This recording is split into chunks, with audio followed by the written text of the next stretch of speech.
Welcome back everyone, স্যামজনের একেবারে brand new tips and ট্রিক্সের ভিডিওতে আপনাকে অনেক অনেক শুভেচ্ছা। আজকের ভিডিওতে আমরা এই স্মার্টফোনটিকে বেছে নিয়েছি। এর অবস্থা খুবই জরাজীর্ণ, এর বডি ফ্রেমে রং টং উঠে শেষ, ইভেন এর যে ব্যাক প্যানেল সেটাও ভাঙা রয়েছে। আর এর যে হোম বাটন, যেটা আর কি আমরা চেপে অন করি বা যেটা দিয়ে লক করি, এটাতে অনেক জোরে প্রেশার দিতে হয়, তারপরে এটা লকটা খোলা সম্ভব হয় বা ডিসপ্লেটা অন হয়। এছাড়াও ভলিউম বাটনের কিছুটা সমস্যা রয়েছে। তো আমরা যে কাজটা করব, এটাকে খুলে এই যে এর বডি ফ্রেমটি রয়েছে, এটাকে আবার একেবারে নতুনত্বের জায়গায় নিয়ে যাব। তারপরে এর যে রেয়ার প্যানেলটি, যেটা ভাঙা অংশ, সেটাকে আমরা রিপেয়ার করব। একই সাথে এর যে সুইচটা কাজ করছে না, সেটাও আমরা ঠিক করব। তো যাদের কাছে কিনা একেবারে পুরাতন জরাজীর্ণ একটি মোবাইল ফোন রয়েছে, সেটাকে আবার একটু নতুনত্বের স্বাদ যদি দিতে চান, তাহলে এই ভিডিওটা আপনার জন্য। চলুন শুরু করা যাক। পুরো ভিডিও নিয়ে স্যাম থাকবো আপনাদের সাথে। আপনারা দেখছেন স্যামজন। যারা নতুন রয়েছেন, চ্যানেলটি সাবস্ক্রাইব করে আমাদের সাথেই থাকুন। প্রথমেই আমরা আমাদের স্মার্টফোনটির সুইচটা অফ করে নেব, মানে পাওয়ার অফ করে নেব। তো এটাকে অফ করার পরে আমাদেরকে খুলতে হবে। আমরা রেয়ার প্যানেলটি খুলে নিলাম এবং এই যে সেই ভাঙা অংশটু, খুব বেশি না, অল্প একটু জায়গা। তো এখন আমাদের যে কাজটা করতে হবে, ব্যাটারিটিকে ডিটাচ করতে হবে, যেহেতু এটার ব্যাটারিটা খোলা যায়। এরপরে আমরা একটি স্ক্রু ড্রাইভারের মাধ্যমে এর প্রত্যেকটা স্ক্রুকে আমরা আলাদা করে নিচ্ছি।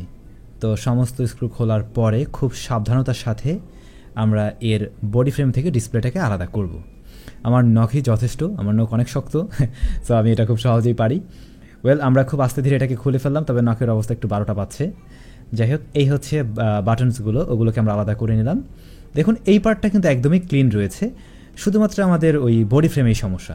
তো আমরা যে কাজটা করব, এর সার্কিট বোর্ডটাকে আলাদা করে নেব, কারণ আমাদের সুইচেও প্রবলেম ছিল। মাদারবোর্ড খুলে ফেলার সময় অবশ্যই একটু কেয়ারফুল থাকতে হয়, কারণ এখানে অনেক রিবন থাকে, সো এগুলো ছিঁড়ে যাওয়ার একটা পসিবিলিটি থাকে। এখানে লক্ষ্য করুন আমাদের সুইচটি, তো এটাতেই সমস্যা, এটাতে একটু বেশি প্রেশার দেওয়া লাগে। আমরা এই ক্ষেত্রে ব্যবহার করছি WD-40। এটা দিয়ে আপনারা জানেন মরিচা দূর করা হয় বা ময়লা টলা দূর করা হয়। তো আমরা একটু কটনে এটা নিয়ে সরাসরি স্প্রে করলাম না, কটনে নিয়ে নিলাম এবং এই সুইচটাতে আমরা ভিজিয়ে দিচ্ছি। তো কোনোভাবে যদি সুইচটার ভিতরে একটু দেওয়া যায়, তাহলে এটা একদম ঠিক হয়ে যাবে। তো আমরা কয়েকবার এভাবে দিয়ে নিলাম। আর এই যে নিচের দিকটাতে মাইক্রো USB পোর্টটা, এটার অবস্থাও খুব একটা ভালো নেই দেখলাম, তাই আমি সরাসরি এখানে একটু স্প্রে করে দিলাম, কারণ এইটাতে আসলে ময়লা টলা জমে একেবারে বাজে অবস্থা। তো এটাও একটু পরিষ্কার করে নিলাম। আমাদের সুইচটা মনে হয় এবারে ঠিকঠাকভাবে কাজ করবে। আমরা একটু হেয়ার ড্রায়ার বা এই ধরনের হট গান দিয়ে একটু গরম হাওয়া দিলে পরে জিনিসটা আরও পারফেক্ট হবে। তো দেখুন, এই হচ্ছে বডির অবস্থা, খুবই বাজে অবস্থা, দেখতে একেবারে মনে হচ্ছে যেন একটা রুগী ভাব। তো এটাকে আমাদের এখন ক্লিন করতে হবে। এই জন্য আমরা স্যান্ড পেপার ব্যবহার করছি। এখানে নাম্বার দেওয়া রয়েছে, দেখুন আমি কত নাম্বারটা ব্যবহার করেছি। এটা খুব মিহি টাইপের আর কি।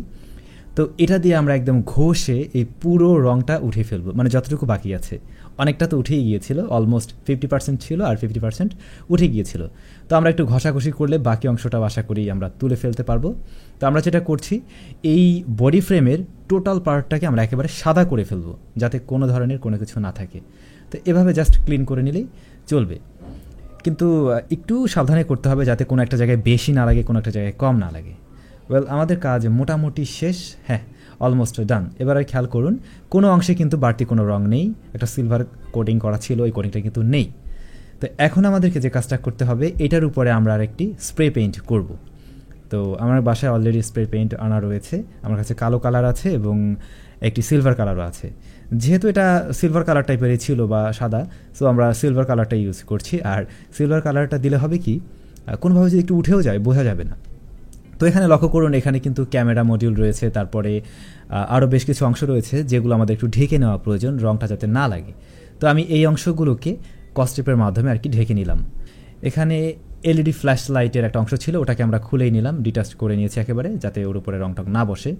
তো আমি একটি স্প্রে কালার এখন ব্যবহার করব, যেটা কিনা সিলভার কালারের।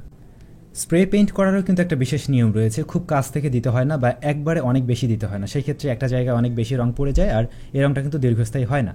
তো আপনাকে কিছুটা দূর থেকে দিতে হবে এবং কিছুটা সময় নিয়ে দিতে হবে এবং হালকা হালকা করে, এতে করে রংটা দীর্ঘস্থায়ী হবে। তো এটা শুকাতে হবে, কিছুক্ষণ শুকাক, ততক্ষণে আমরা এই অংশটা ঠিক করে নিচ্ছি। তো আপনারা নিশ্চয়ই দেখেছিলেন যে এখানে ছোট্ট একটা অংশ ভেঙে গিয়েছে। তো এই অংশটা আমরা কি দিয়ে বানাতে পারি? তো আমরা প্রথমে যে কাজটা করব, ভিতরের দিক থেকে একটা কস্টেপ দিয়ে নেব। আমি এই ক্ষেত্রে একটি ইলেকট্রিক টেপ ব্যবহার করছি। পুরো পার্টটা মনে হবে যেন এটা ঠিকঠাক করা হয়েছে আর কি, এই যে এরকম। তো এখন এখানে বোঝা যাচ্ছে আমাদের কতটুকু জায়গা দরকার। আমরা নিচের দিক থেকে আরও একটি কস্টেপের অংশ দিয়ে নিচ্ছি আমাদের কাজ করার সুবিধার্থে। এবারে আমাদের লাগবে দারুণ একটি জিনিস, তা হলো ট্যালকম পাউডার, যেটা কিনা আমরা ওই যে বডিতে ইউজ করি গরমের সময় আর কি।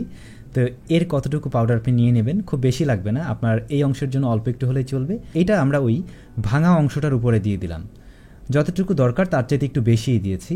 এবং এটাকে একটু সেট আপ করে নিতে হবে আমাদেরকে। মোটামুটি সেট আপ করে নেওয়া হয়ে গেলে আপনি সুপার গ্লু ব্যবহার করতে পারেন। অবশ্যই এই ক্ষেত্রে সুপার গ্লুই লাগবে, অন্য কোনো আঠা দিয়ে এটা হবে না। তো সরাসরি আপনি ওই পাউডারের উপরে, ওই ভাঙা অংশের উপরে অ্যাপ্লাই করুন। কিছুক্ষণের মধ্যেই লক্ষ্য করবেন সুপার গ্লু আর পাউডার মিলে একটা পেস্টের মতো তৈরি করছে।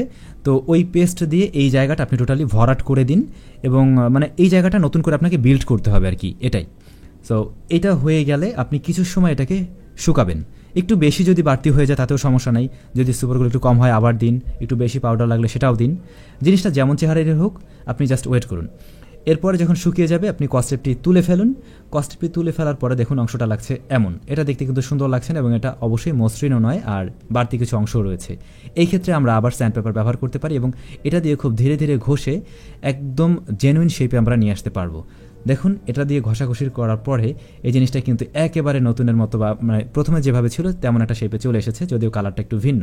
সেই ক্ষেত্রে আপনি হালকা একটু গোল্ডেন কালার বা রেয়ার প্যানেলের যে কালার সেটা দিতে পারেন, বাট আমার কাছে এই মুহূর্তে গোল্ডেন কালার নেই, আমি পরবর্তীতে এটা দিয়ে নিতে পারবো। তো এটা কিন্তু একদম দারুণভাবে খুব সুন্দরভাবে মানে মিশে গিয়েছে। আর এদিকে আমাদের বডি ফ্রেমটিও কিন্তু শুকিয়ে গিয়েছে। দেখুন এটা কিন্তু একেবারে এখন নতুনের মতো ঝকঝকে চকচকে। আমরা এবারে আমাদের সেই কস্টেপগুলোকে তুলে ফেলছি। এবারে সেই অংশগুলো কিন্তু খুব ক্লিনই রয়েছে, সেখানে কোনো রং টং লাগেনি। আমরা আমাদের প্রত্যেকটা জিনিসকে আবার পার্ট বাই পার্ট এখন সেট আপ করে নেব। এই বাটনসগুলোকে একটু ক্লিয়ার করে নিলে মনে ভালো হবে, অলরেডি আমরা এটা করেও ফেলেছি। এগুলোকে আবার সেট আপ করে নিলাম। আমি একটু ভিডিওটা ফাস্ট ফরওয়ার্ড দেখাচ্ছি যাতে ভিডিওটা দ্রুত শেষ হয়। আমরা আবার সার্কিট বোর্ড সেই আগের মতো করে জুড়ে দিলাম। এরপরে আমাদের স্ক্রুগুলো যেগুলো রয়েছে সেগুলোও দিতে হবে। তারপরে আমাদের বডি ফ্রেমটার সাথে এখন সেট করে দিলে আমাদের কাজ মোটামুটি কিন্তু কমপ্লিট। তবে আমাদের হোম বাটনটা ঠিকভাবে কাজ করবে কিনা সেটা কিন্তু আমরা এখনও শিওর না, কিন্তু আমার যে মনে হয় WD-40 অবশ্যই কাজ করার কথা। আমরা সেট আপ করে দেখি, সব কিছু শেষ করে আমরা অবশ্যই দেখব যে সেটা কাজ করে কিনা। এই কাজগুলো অবশ্যই খুব সাবধানতার সাথে করা উচিত, নাহলে কিন্তু ডিসপ্লে ফেটে যাওয়ার একটা পসিবিলিটি আছে। সো আপনারা যদি কেউ নিজে করতে চান সেই ক্ষেত্রে সাবধানে করবেন অবশ্যই। মোটামুটি কমপ্লিট, স্ক্রু সব লাগানো শেষ, ব্যাটারি লাগানো শেষ। এবারে আমরা রেয়ার প্যানেলটিকে জুড়ে দিচ্ছি। রংটা করতে পারলাম না, এটা পরবর্তীতে করে নেব অবশ্যই, যাতে দেখতে আরও বেশি ভালো লাগে। ওকে, এখন আমাদের সময় হলো এটাকে অন করার। তার আগে দেখুন ফোনটাকে এবার কেমন লাগছে। একদম পুরোপুরি ঠিকঠাক রয়েছে, এটা শুধু এই অংশটা একটু কেমন কেমন যেন। হ্যাঁ, আমাদের মোবাইল ফোনটিও ঠিকঠাকভাবে অন হয়েছে এবং সব কিছুই ঠিকঠাক রয়েছে। আর মোবাইল ফোনের লুকস তো নিশ্চয়ই আপনারা দেখছেন, প্রত্যেকটা সাইট এখন ঠিকঠাক। আমার যেমন হয় এবারের এই রঙটি দীর্ঘদিন টিকবে, আর যদি একটু উঠেও যায় খুব সহজে দেখা যাবে না, কারণ নিচের যে অংশটা সেটার কালার অলমোস্ট সেম। এবারে দেখুন সুইচ, হ্যাঁ এটা কিন্তু এবারে একদম ঠিকঠাকভাবে কাজ করছে। জাস্ট অল্প একটু প্রেসে এটা কিন্তু একদম সুন্দরভাবে কাজ করছে। তো ভাই লোক, আমাদের স্মার্টফোনটি কিন্তু এখন একেবারে ব্যবহার উপযোগী। এটা আমার ওই আন্টির একটি মোবাইল ফোন, সেদিন আরেকটা ভিডিওতে দেখিয়েছিলাম। তো এবারে উনি পেলে নিশ্চয়ই খুব খুশি হয়ে যাবে, কারণ মোবাইল ফোনটা এখন অলমোস্ট নিউ একটা ভাবে চলে এসেছে। শুধু ওই যে এই অংশটাতে আমি আন্টিকে বলবো যে আন্টি আপনার কাছে ওই গোল্ডেন কালারের কোনো নেল পলিশ আছে কিনা, ওটা দিয়ে একটু নেল পলিশ দিয়ে দিলে এই কালারটা ম্যাচ করে যাবে। আমার কাছে ছিল না আর কি, দ্যাটস ওয়াই দিতে পারিনি। যাই হোক, এটা এখন অবশ্যই ব্যবহার উপযোগী হয়েছে, আবার বাটনটাও খুব সুন্দরভাবে কাজ করছে।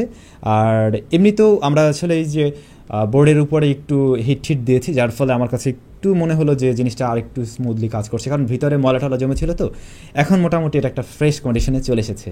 সো কারোর ফোন যদি এরকম পুরাতন ফোন থাকে বা এই ধরনের সমস্যা আপনারা ফেস করেন, রং উঠে যায়, তাহলে এরকম কিছু অ্যাপ্লাই করতে পারেন। আসলে এগুলো বাইরে থেকেও করানো যায়, বা আপনি চাইলে চেঞ্জই করতে পারেন, তারপরেও নিজে একটা কিছু করার কিন্তু মজা অন্যরকম। সো চাইলে ট্রাই করে দেখতে পারেন। সবাই অনেক বেশি ভালো থাকুন, সুস্থ থাকুন, দেখা হয়ে যাবে আর একটি ইন্টারেস্টিং ভিডিওতে।